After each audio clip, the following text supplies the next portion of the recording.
Welcome to my channel. I am Jade Malice. If the darkness in the corner of your room just moved, it means one of the uninvited guests from my story has already reached you. From which city and at what time are you watching us? Don't forget to subscribe to the channel and leave a like so you don't get lost in the dark. Now, the story begins. Prepare yourselves. The resonance of the hollow apex, the Ifrit of the silent chamber. In the modern heart of London, tucked away within the climate-controlled vaults of a prestigious research institute, lay a fragment of history that defied all scans. It was the capstone of the nameless, a miniature jet-black pyramid recovered from a hidden, unmapped chamber beneath the Giza Plateau. Dr. Arthur Sterling, a specialist in ancient acoustics and resonance frequencies, had been tasked with analyzing the artifact. To Arthur, the pyramids were not tombs of kings, but gargantuan machines built to stabilize the tectonic vibrations of the earth. He viewed history through the lens of physics and sound waves. He laughed at the warnings of the Egyptian porters who spoke of the voice of the scorched sun, an entity that did not inhabit bodies, but inhabited the very space between breaths.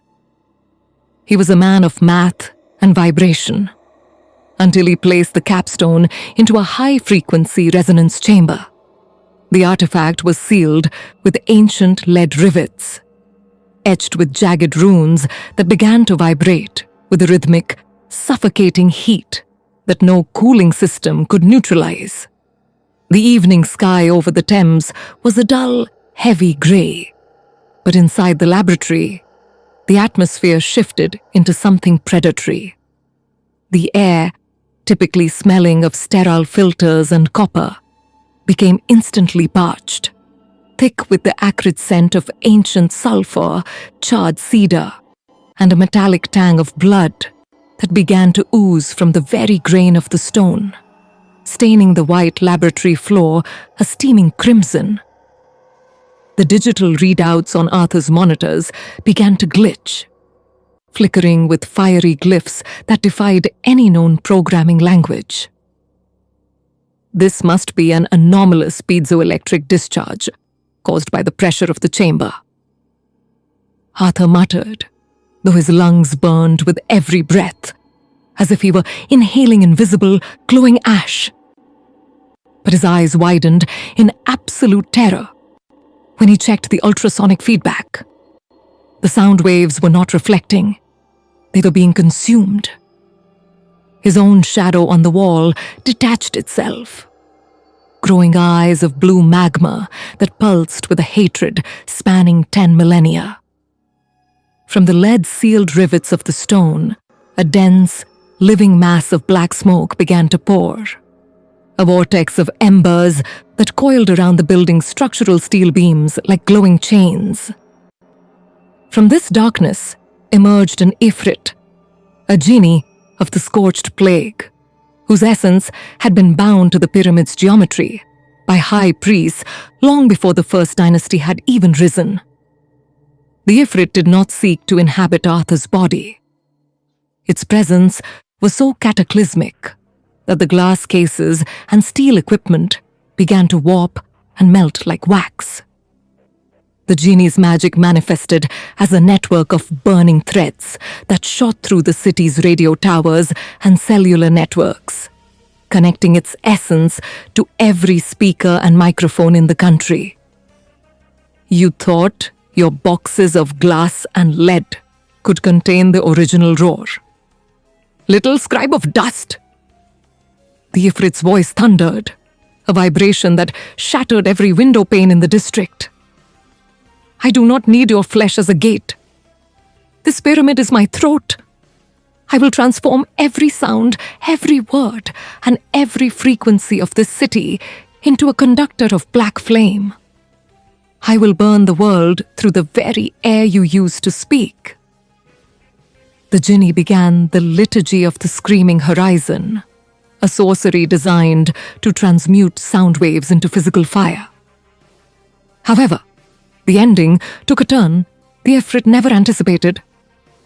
Arthur, whose mind was trained to find the null point in any acoustic wave and to create destructive interference, did not flee. In an act of pure will, he utilized his knowledge of acoustic cancellation to redirect the entity's manifestation. Arthur did not die, and he did not serve as a portal. He used his own consciousness to become a permanent silence. He projected his identity into the very resonance of the capstone, creating a logical loop where the genie's roar was met with its perfect opposite frequency. He did not cage the genie in his flesh. Instead, he turned himself into the final, unbreachable acoustic seal within the stone's core. At dawn, the laboratory was found in absolute stillness. The capstone was cold, covered in a layer of silver frost that refused to melt. Arthur had vanished. However, the researchers say that now, the entire institute is unnaturally quiet, and no sound can be recorded near the vault. Arthur became the guardian of the silence, sacrificing his life to be the eternal seal that keeps the Ifrit in a state of acoustic stasis, protecting the world from a fire that would have been born from the roar of the pyramids. The tapestry of ash and iron, the stepmother's silent debt. In a secluded manor, nestled within the dense, mist-heavy forests of Cumbria, England, a modern family sought refuge from the chaos of London. Eleanor, a woman of cold elegance and a professional restorer of medieval textiles, had recently married into the family, becoming a stepmother to young Leo. For Eleanor, the world was a collection of patterns, threads, and the preservation of the past.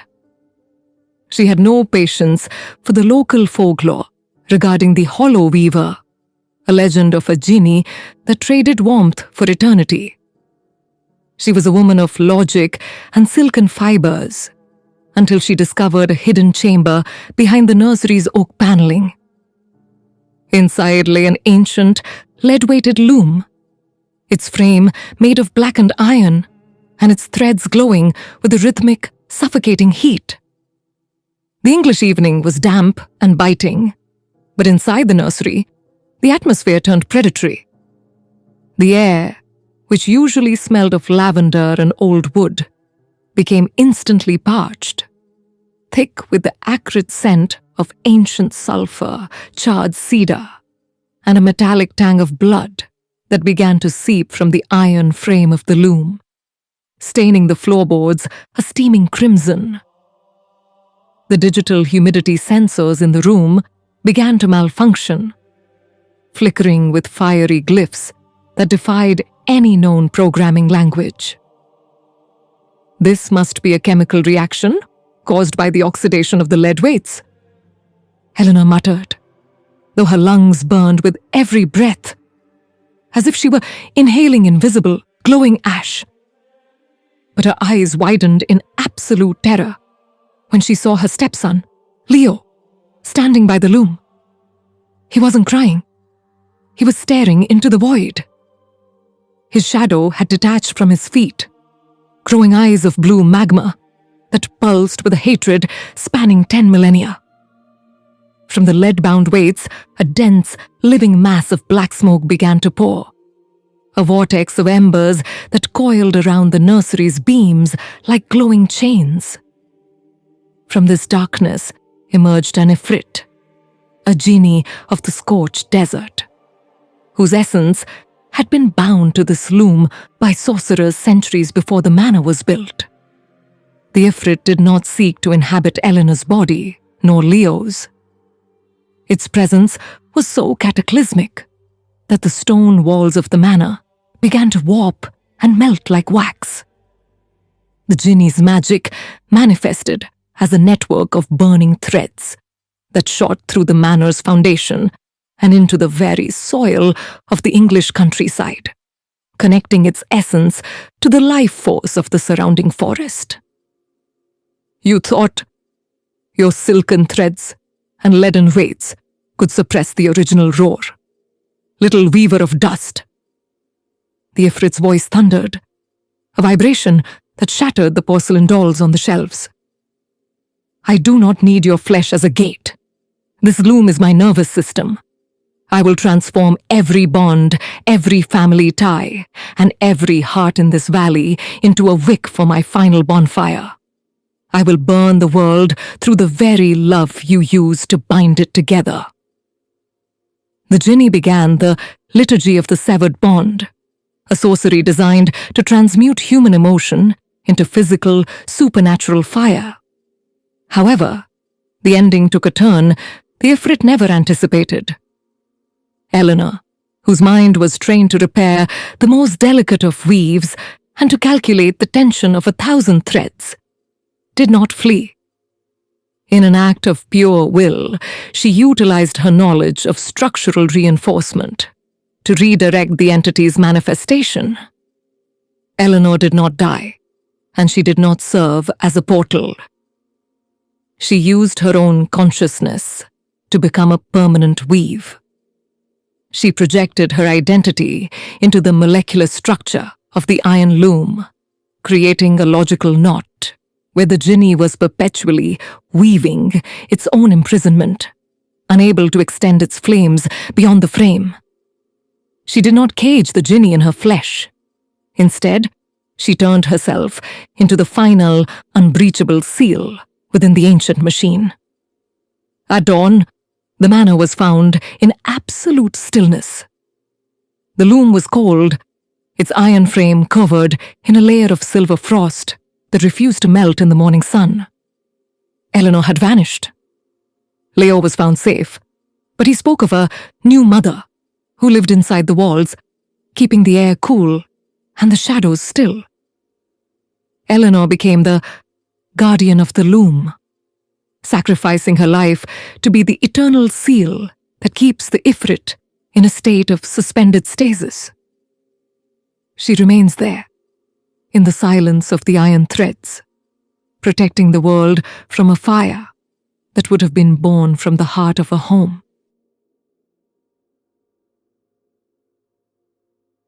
The geometry of the unlit wick, the Ifrit of the silent carbon. In the fog-laden heart of modern London, tucked between a high-end financial district and a crumbling Victorian-era basement, stood a vault of classified artifacts. Arthur, a specialist in thermal dynamics and forensic chemistry, was tasked with documenting the residue of an illegal occult collection seized by the authorities. For Arthur, the world was a series of predictable chemical bonds and measurable energy states.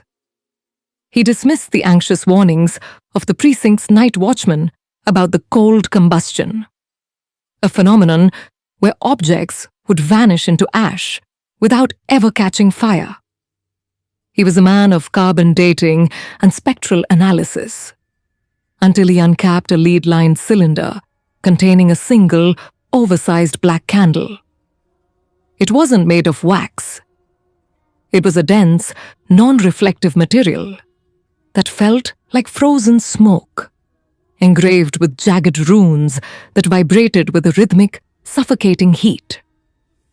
The evening sky over the Thames was a bruised, heavy grey, but inside the windowless evidence chamber, the atmosphere shifted into something predatory.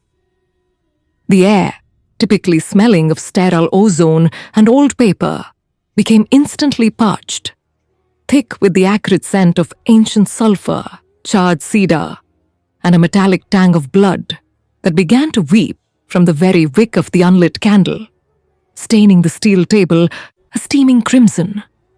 The digital sensors on Arthur's handheld scanner began to glitch, flickering with fiery glyphs that defied any known programming language, while the fire suppression system's pipes began to groan under an impossible pressure.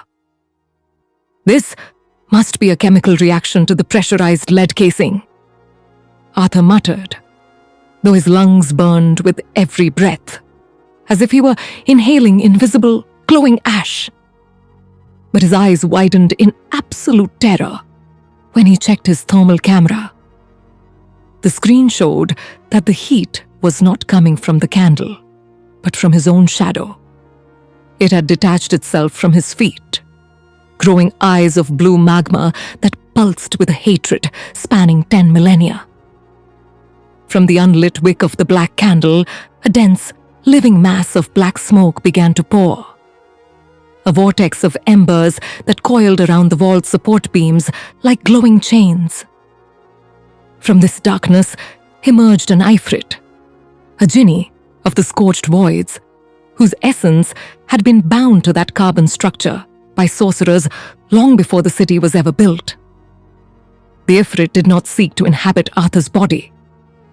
Its presence was so cataclysmic that the steel shelves and reinforced concrete walls began to warp and melt like wax. The jinni's magic manifested as a network of burning threads that shot through the city's underground fiber optic cables, connecting its essence to every smart grid and power station in the capital. You thought your ledgers and lead could stifle the original roar, little clerk of dust.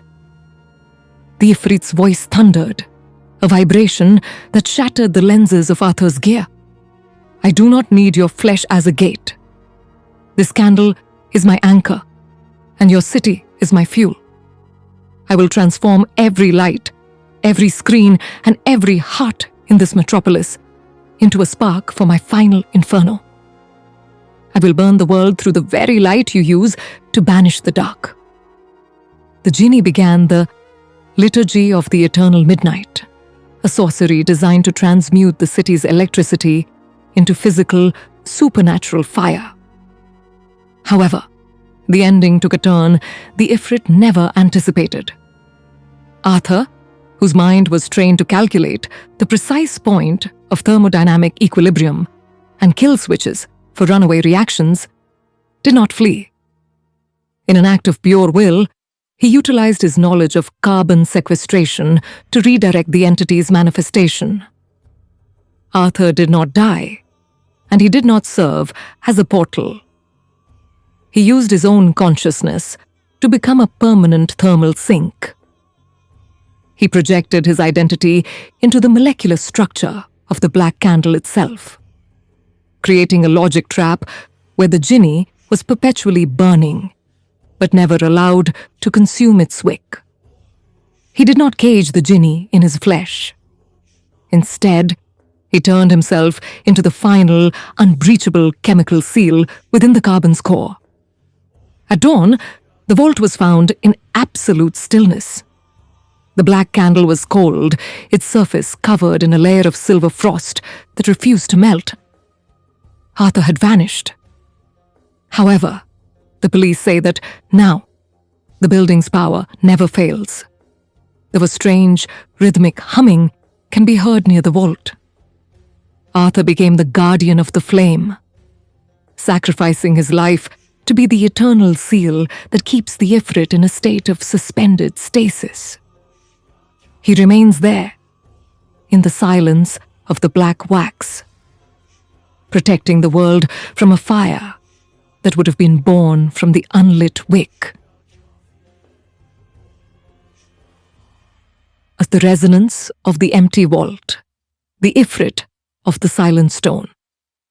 In the fog-shrouded hills of modern Massachusetts, the Blackwood Cemetery stood as a silent witness to 3 centuries of history.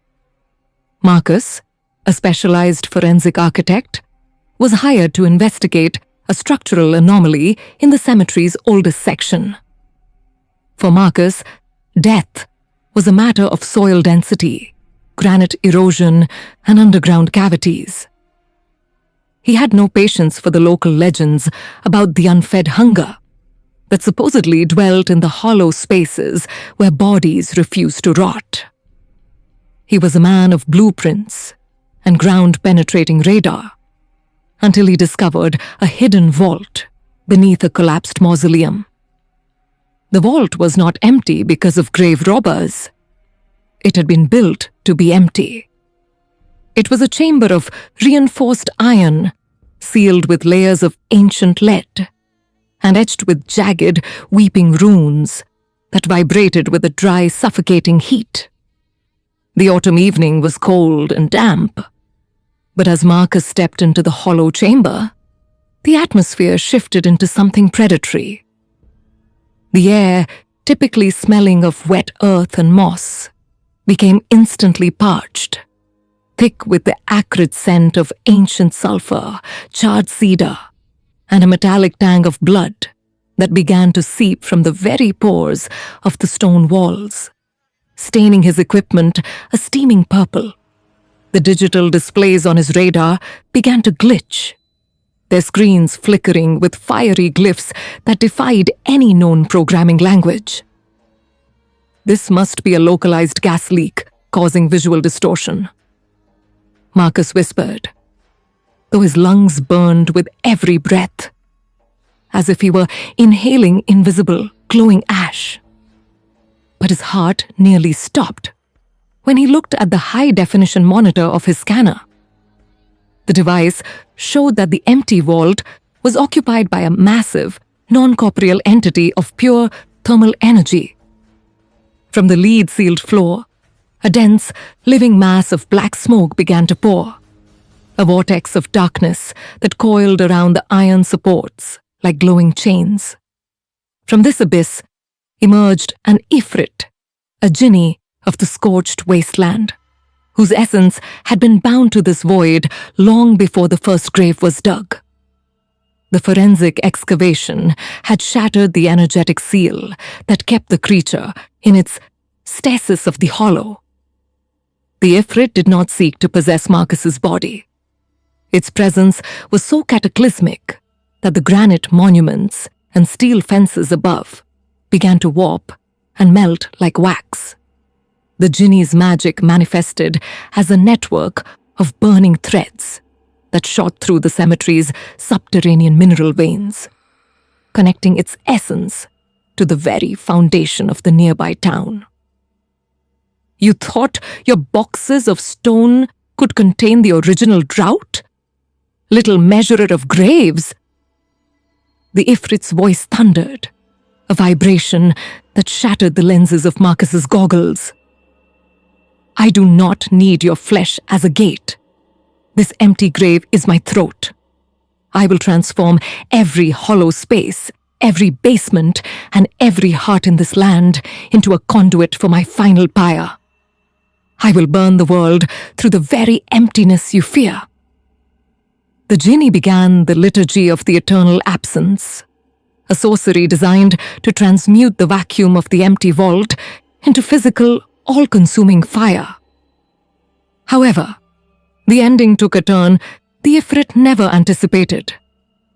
Marcus, whose mind was trained to calculate structural equilibrium and volume displacement, did not panic. In an act of pure will, he utilized his knowledge of negative space to redirect the entity's manifestation.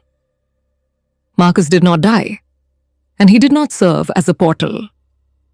He used his own consciousness to become a permanent structural anchor. He projected his identity into the very concept of the vault's emptiness, trapping the Ifrit in a geometric paradox, where the more the jinni tried to expand, the more the space collapsed inward upon itself. He did not cage the jinni in his flesh. Instead, he turned himself into the final, unbreachable barrier within the stone. At dawn, the cemetery was found in absolute stillness. The iron vault was cold, covered in a layer of silver frost that never melted in the morning sun. Marcus had vanished. However, the visitors say that now the air near the old vault is unnervingly still, though a faint, rhythmic humming can be heard deep underground. Marcus became the guardian of the void, sacrificing his life to be the eternal seal that keeps the Ifrit in a state of spatial stasis. He remains there, in the flow of the stone and the silence, holding the genie's chains with a grip of pure logic, protecting the world from a fire that would have been born from an empty grave. The spirit in the distilled silence. The rain in Manchester didn't just fall. It reclaimed the streets with a rhythmic, suffocating persistence. Oliver sat in the back corner of the Raven's Throat, a pub that smelled of ancient oak, spilled ale, and secrets that refused to evaporate. It was 2 a.m, the hour when the line between a heavy head and a heavy soul began to blur. He had been drinking the Traveller's Draft, a signature whiskey the bartender claimed was brewed using a recipe found in a shipwrecked chest from the Ottoman era. Oliver wasn't a superstitious man, but as he stared into the amber liquid, the ice didn't melt. It swirled. "You're looking for a way out of the grief, aren't you?" A voice rasped from the stool beside him. Oliver looked up. An old man with skin like parchment and eyes that looked like cracked marbles was leaning against the bar. He wore a heavy wool coat that seemed dry despite the storm outside. "I'm just having a drink," Oliver replied, his voice thick. "That's not just a drink. It's an invitation," the old man whispered. "In the old lands, they call them jinn, not the blue spirits of fairy tales, but beings of smokeless fire. They don't want your wishes, Oliver. They want your debts." Oliver felt a jolt of ice water down his spine. He hadn't told anyone his name. He tried to stand, but his legs felt like they belonged to a different person. The pub began to shift. The flickering gas lamps turned a sickly, sulphurous yellow. The other patrons, a couple in the booth, a lonely businessman, stayed perfectly still. They weren't breathing. The old man reached out and dipped a finger into Oliver's glass. As he pulled it out, the liquid didn't drip. It rose like a miniature serpent, twisting in the air. To summon a king of the desert in the middle of a British rainstorm requires a catalyst. Alcohol is the blood of the vine, but fear is the breath of the fire. Suddenly, the air in the pub vanished. Oliver gasped, but his lungs filled with the scent of burning cedar and dry, ancient dust. The shadows on the floor detached themselves from the furniture, crawling toward him like spilled ink. From the center of the bar, a figure began to manifest. It wasn't human. It was a towering column of heat and swirling sand, with eyes that burned like dying stars. "He is the guardian of the final pour," the old man cackled, falling to his knees. The jinn didn't speak with words. It spoke with the sound of 1,000 glass bottles shattering at once. Oliver saw images of his own life flashing before him. His mistakes, his losses. Every moment he had tried to drown in a bottle. The entity reached out a hand made of shimmering embers. Oliver expected to be burned. He expected to die. But as the jinn's hand touched his chest, he felt a horrific sensation of weightlessness. He wasn't being possessed. He was being erased. He looked down at his hands. They were becoming transparent, turning into the same amber color as the whiskey in his glass. He screamed, but the sound that came out was the clink of ice against crystal. "The bargain is struck," the old man shouted. "A soul for a drop, eternal life for the brew." The jinn leaned over Oliver and inhaled deeply. Oliver felt his entire history, his memories of London, his family, and even the feeling of the rain being pulled out of him. He wasn't a passage for the creature. He was the ingredient. The lights flashed blindingly bright for a second, then everything went black. When the sun rose over Manchester, the pub was empty. A new bartender was wiping down the counter. A young man walked in, looking for a strong drink to start his weekend. "Try the special reserve," the bartender said, pointing to a single, ornate bottle on the top shelf. The liquid inside was a vibrant, glowing amber, unlike anything else in the bar. As the bartender poured a shot, the liquid seemed to scream for a microsecond as it hit the glass. If the customer had looked closely, he would have seen a tiny, distorted face, Oliver's face, trapped within a single bubble of air, frozen in an eternal, silent plea for help. Oliver hadn't died, and he wasn't a ghost. He had become the very thing he used to escape his life. He was the drink, waiting for the next mouth to swallow his soul. The weaver of pestilence, the silent quarantine of Blackwood Manor. In the modern-day English countryside, far from the neon pulse of London, lies the village of Oakhaven. It is a place where history is buried deep beneath the damp soil, but some things refuse to stay interred. Dr. Julian Vane, a specialist in infectious diseases, had been summoned to the isolated Blackwood Manor to investigate a localized outbreak that defied all medical logic. The residents were falling into a state of living decay, their skin turning the color of bruised plums, their breath smelling of ancient, sun-baked spices. Yet their vitals remained impossibly stable. Julian walked through the corridors of the manor, his footsteps muffled by thick, dusty carpets. He did not believe in ghosts or curses. He believed in pathogens and vectors. However, as he entered the master bedroom, the air grew unnervingly still. There was no hum of a breeze, no rustle of leaves from the gardens outside. The patient, a wealthy recluse named Arthur Blackwood, lay beneath silk sheets that seemed to vibrate with a faint, low-frequency hum. When Julian pulled back the covers, he didn't find the expected source of a viral hemorrhagic fever. Instead, Arthur's body was covered in intricate, weeping patterns that looked like a weaver's loom. Thin, translucent threads, stronger than surgical silk, were growing out of his pores, connecting his limbs to the bedposts and the walls. It wasn't a biological infection. It was a physical manifestation of a tether. Suddenly, a shadow moved in the corner of the room. It wasn't the shadow of a person, but a towering pillar of shifting smoke and amber light. This was a jinn of the Danash, an entity associated with the slow consumption of civilizations. The jinn did not seek to inhabit Arthur.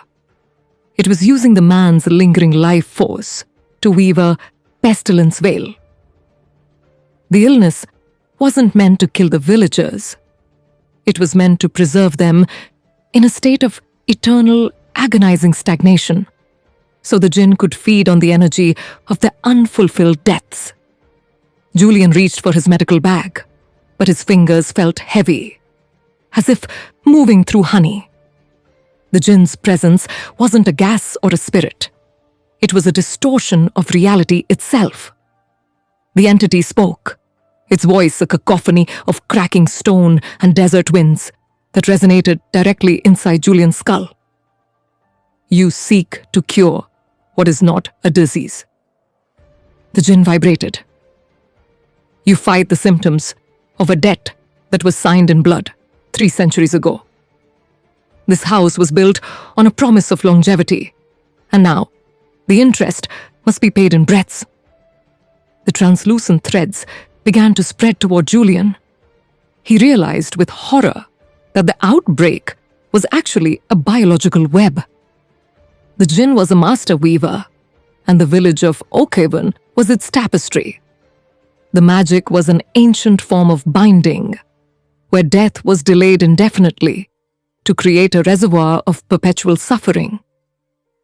Julian tried to run, but the air around him began to solidify into the same silken threads. He watched as the djinn leaned over Arthur Blackwood. The entity didn't bite or possess him. Instead, it reached into the man's chest and pulled out a golden spindle. As the spindle spun, the patterns on Arthur's skin began to glow with a sickly, ethereal light. Julian's own skin began to itch. He looked down and saw the first violet thread emerging from his wrist. The twist was not that Julian would become a victim of the plague. As the threads fully enveloped him, his consciousness began to expand. He didn't die. He became the network. He could feel every heartbeat in the village, every agonizing gasp of the infected. The djinn wasn't using Julian's body as a gate. It was using Julian's medical knowledge to refine the disease. By morning, the village of Oakhaven was perfectly silent. When the health authorities arrived, they found every house empty. Yet the tables were set for breakfast, and the kettles were still warm. There were no bodies, no blood, and no signs of struggle. The only thing they found in Blackwood Manor was a massive, intricate tapestry hanging in the hallway. It depicted a modern doctor standing over a bed, his eyes wide with a realization that would never fade. The djinn was gone, but the tapestry was alive, pulsing with the trapped consciousness of an entire village, woven into a masterpiece of eternal plague that would never, ever end.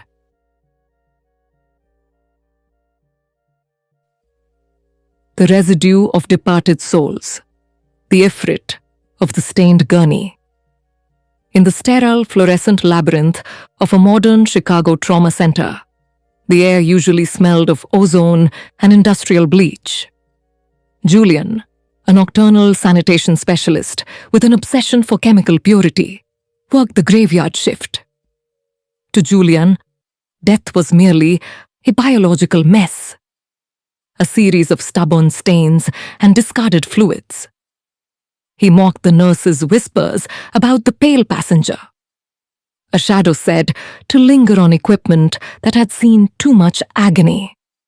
He was a man of solutions and scrub brushes, until he was tasked with cleaning a heavy antique steel gurney retrieved from a long-sealed wing in the basement.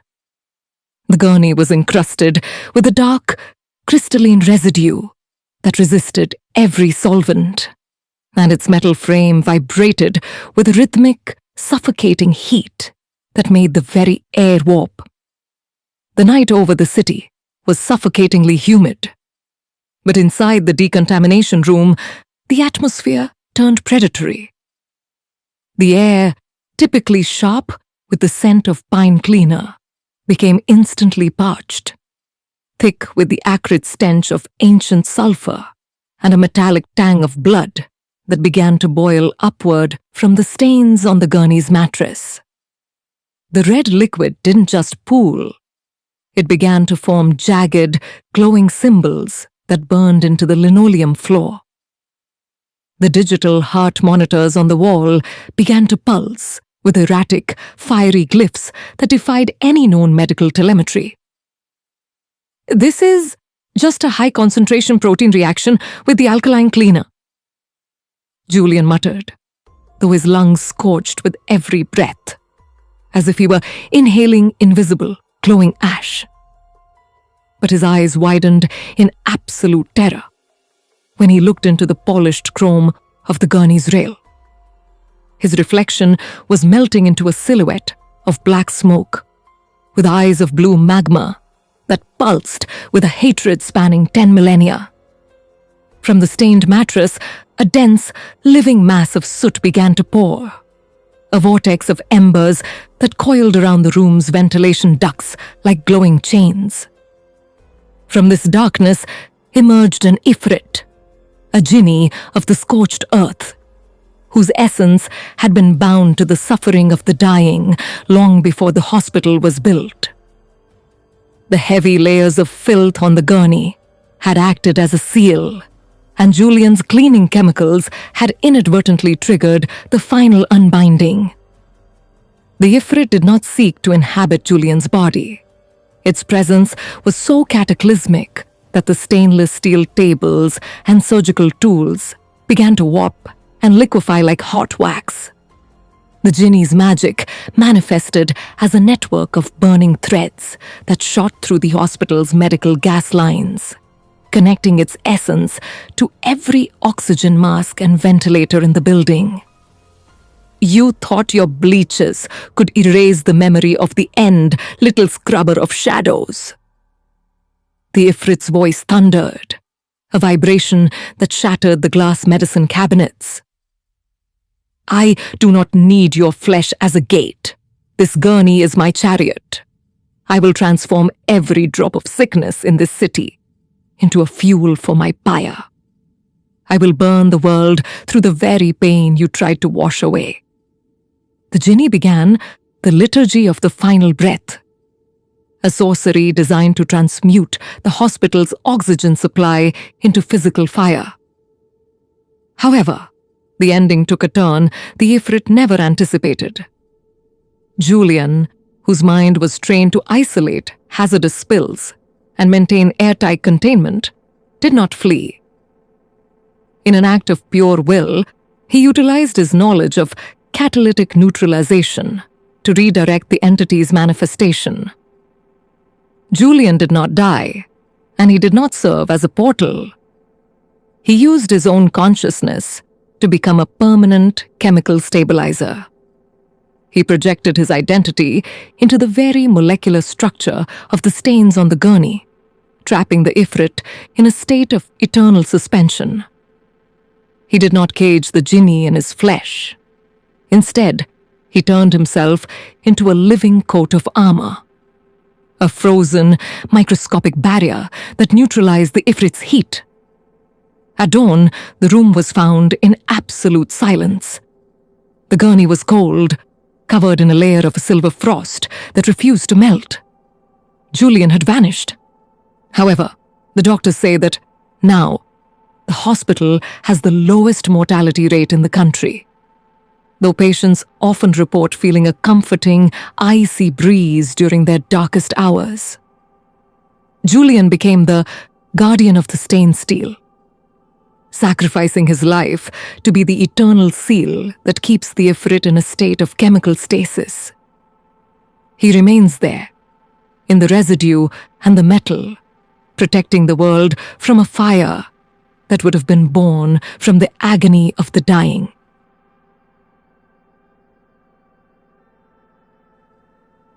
The Symphony of the Unclaimed, the Ifrit of the Nameless Trench. In the fog-laden outskirts of modern-day Manchester, where the industrial sprawl meets the damp silence of the moors, lay a forgotten plot of land known as Field 404. It was a pauper's graveyard, a place for those who died without identity, money, or kin. Arthur, a specialist in ground-penetrating radar and forensic archaeology, had been hired to survey the area before the construction of a new railway bypass. To Arthur, the earth was merely a layered archive of mineral deposits and structural density. He ignored the local superstitions about the smothering ash, a presence said to wander the trenches where the unclaimed were buried in unmarked layers. He was a man of electromagnetic waves and soil samples, until his radar detected an anomaly 10 meters below the oldest section of the field. A massive, lead-lined vault, etched with jagged, weeping runes that vibrated with the rhythmic, suffocating heat. The evening sky over the moors was a bruised, heavy charcoal. But inside the excavation pit, the atmosphere shifted into something predatory. The air, typically smelling of wet peat and iron-rich mud, became instantly parched, thick with the acrid scent of ancient sulfur, charred cedar, and a metallic tang of blood that began to ooze from the very soil, staining the white chalk deposits a steaming crimson.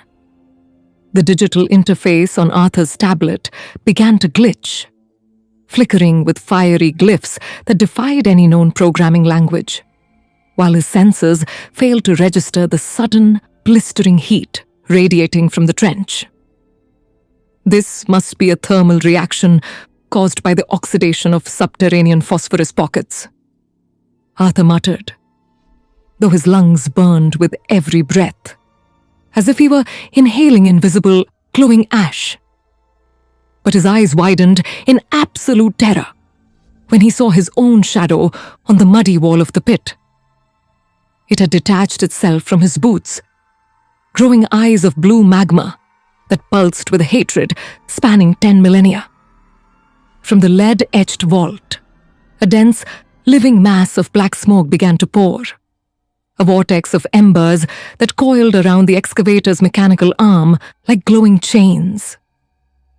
From this darkness emerged an Ifrit, a genie of the scorched plague and forgotten deaths, whose essence had been bound to this pit of the nameless by sorcerers long before the first factory chimney touched the British sky. The Ifrit did not seek to inhabit Arthur's body. Its presence was so cataclysmic that the steel beams of the excavation rig and the very stones of the graveyard began to warp and melt like wax. The genie's magic manifested as a network of burning threads that shot through the underground water table, connecting its essence to the plumbing and foundations of every council estate and high-rise in the city. You thought your ledgers of unclaimed and your grids of lead could stifle the original roar, little clerk of dirt. The Ifrit's voice thundered, a vibration that shattered the glass lenses of the survey equipment. I do not need your flesh as a gate. This field of the forgotten is my throat. I will transform every nameless bone, every drop of stagnant water, and every lonely heart in this city into a spark for my final inferno. I will burn the world through the very neglect you used to bury your dead. The genie began the liturgy of the eternal trench, a sorcery designed to transmute the sorrow of the nameless into physical, supernatural fire. However, the ending took a turn the Ifrit never anticipated. Arthur, whose mind was trained to interpret the noise in radar data and to stabilize collapsing ground, did not flee. In an act of pure will, he utilized his knowledge of frequency cancellation to redirect the entity's manifestation. Arthur did not die, and he did not serve as a portal. He used his own consciousness to become a permanent echo. He projected his identity into the very resonance of the lead-lined vault, creating a logical loop where the Ifrit was perpetually unidentified, unable to claim a presence in the physical world. He did not cage the genie in his flesh. Instead, he turned himself into the final, unbreachable acoustic seal within the graveyard soil. At dawn, the excavation site was found in absolute stillness.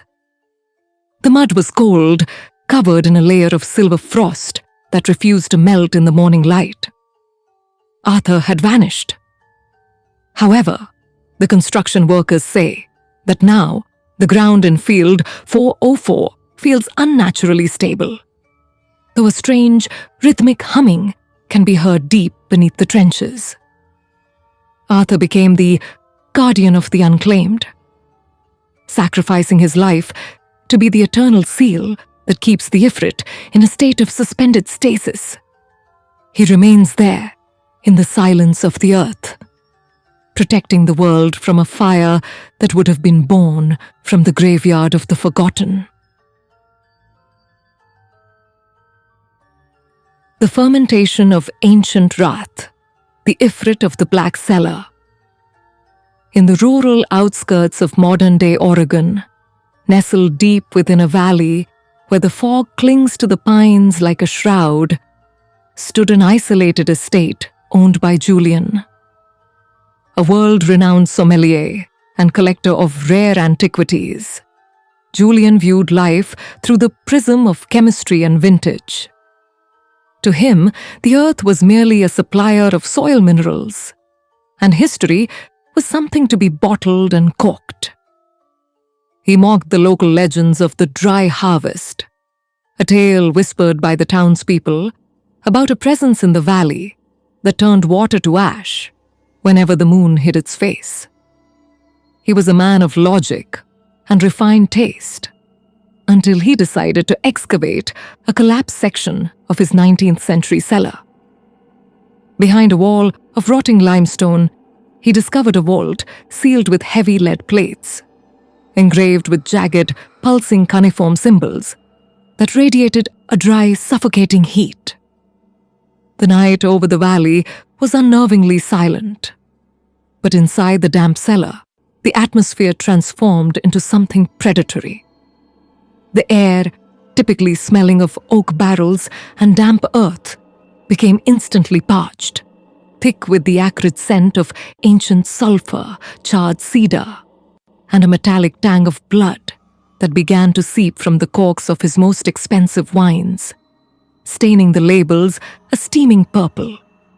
The digital hygrometers on the walls began to malfunction, their screens flickering with fiery glyphs that defied any known programming language. This must be an localized oxidation reaction caused by the breach of the old vault. Julian muttered, though his lungs burned with every breath, as if he were inhaling invisible, glowing ash. But his eyes widened in absolute terror when he looked at the polished surface of a silver-tasting cup. His reflection was gone. In its place stood a silhouette of shifting black smoke, with eyes of blue magma that pulsed with the hatred of 10 millennia. From the lead-sealed vault, a dense, living mass of embers began to pour, a vortex of heat that coiled around the cellar's stone pillars like glowing chains. From this darkness emerged an Ifrit, a jinni of the scorched dunes, whose essence had been bound to the deep earth by forgotten mystics long before the estate was built. The vibration of Julian's excavation had shattered the last leaden seal that kept the creature in its silence of the salt. The Ifrit did not seek to possess Julian's body. Its presence was so cataclysmic that the glass bottles and steel wine racks began to warp and melt like wax. The jinni's magic manifested as a network of burning threads that shot through the liquid in every bottle, connecting its essence to the groundwater of the entire valley. You thought your stone walls and lead seals could vintage the primal fire, little taster of dust. The Ifrit's voice thundered, a vibration that shattered every crystal glass in the room. I do not need your flesh as a gate. This cellar is my lung. I will transform every drop of moisture in this land into a draught of liquid flame. I will burn the world from the inside out, through the very water you drink to survive. The jinni began the liturgy of the arid well, a sorcery designed to transmute the valley's water into physical fire. However, the ending took a turn the Ifrit never anticipated. Julian, whose mind was trained to identify the most subtle chemical imbalances and structural compositions, did not flee. In an act of pure will, he utilized his knowledge of molecular bonding to redirect the entity's manifestation. Julian did not die, and he did not serve as a portal. He used his own consciousness to become a permanent preservative. He projected his identity into the very molecular structure of the valley's limestone, trapping the Ifrit in an infinite loop of calcification, where every fiery expansion was neutralized by a petrifying chill. He did not cage the jinni in his flesh. Instead, he turned himself into the final, unbreachable stone seal within the earth's crust. At dawn, the cellar was found in absolute stillness. Every bottle of wine had turned to solid, translucent salt, and the walls were covered in a layer of silver frost that never melted. Julian had vanished. However, the locals say that now, the valley's water is the purest in the world, though it carries a faint, rhythmic humming from deep underground. Julian became the guardian of the vault, sacrificing his life to be the eternal seal that keeps the Ifrit in a state of mineral stasis. He remains there, in the silence of the stone and the salt, holding the jinni's chains with a grip of pure logic, protecting the world from a fire that would have been born from the dark cellar beneath the vines.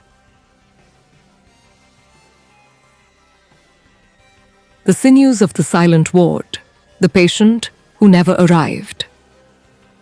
The fluorescent lights of the St. Jude's emergency department in London didn't just illuminate, they hummed with a predatory clinical coldness. Dr. Arthur Penhaligon adjusted his surgical mask, his eyes burning from a double shift.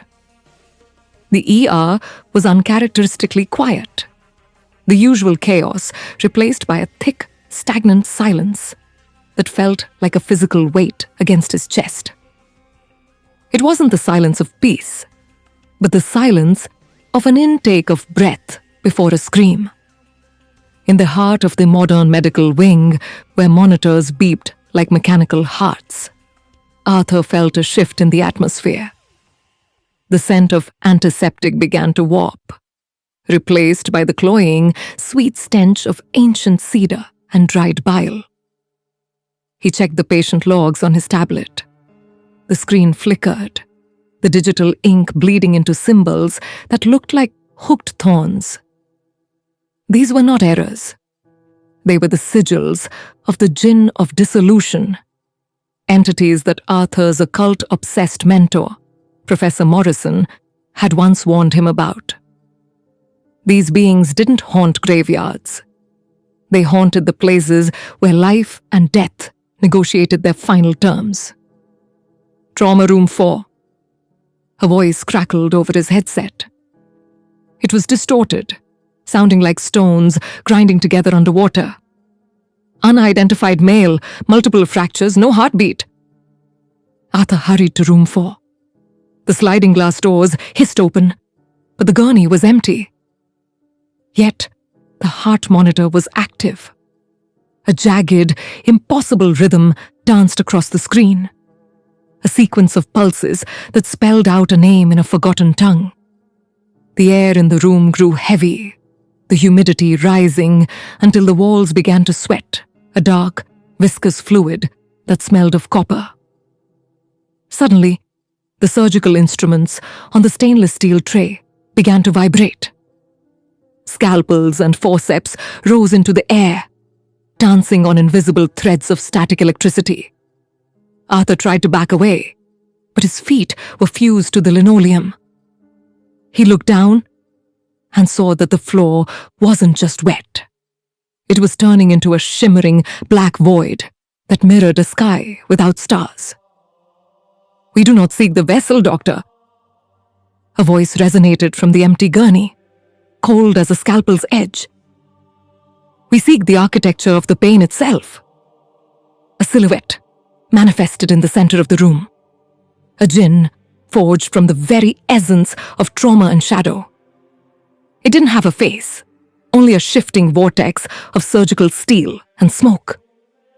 It reached out a hand made of solidified darkness and touched Arthur's stethoscope. The metal didn't break. It integrated. Arthur felt a sudden, agonizing transformation. His bones didn't snap, but they began to vibrate at a frequency that defied biology. He wasn't being possessed. He was being rewritten. His nervous system was pulled out from his skin like glowing golden wires, weaving into the machinery of the room. He watched in silent, paralyzed terror as his muscles became the rubber seals of the oxygen masks, and his blood became the sterile saline flowing through the IV drips. The jinn wasn't using him as a gate. It was harvesting his biological complexity to upgrade the hospital's silent ward, a dimension where the dying are kept in an eternal state of mid-departure to power the jinn's mechanical kingdom. Arthur's consciousness was stretched thin, spread across the monitors and the ventilation shafts. He was no longer a man. He was the hospital. As the morning shift arrived, the nurses found Trauma Room 4 spotless. There was no sign of Dr. Penhaligon, only his ID badge lying on the floor, the plastic melted into the shape of a screaming mouth. A new intern walked into the room and shivered, noting that the heart monitor seemed to be producing a sound that felt suspiciously like a human sob. She checked the machine, but it showed a perfect, flat line. Deep within the circuitry, Arthur felt the intern's touch. He tried to warn her, but the only sound he could make was the rhythmic, hollow beep of a machine that would never be turned off. Death was no longer an exit. It was a permanent employment in a ward that existed between the beats of a dying heart.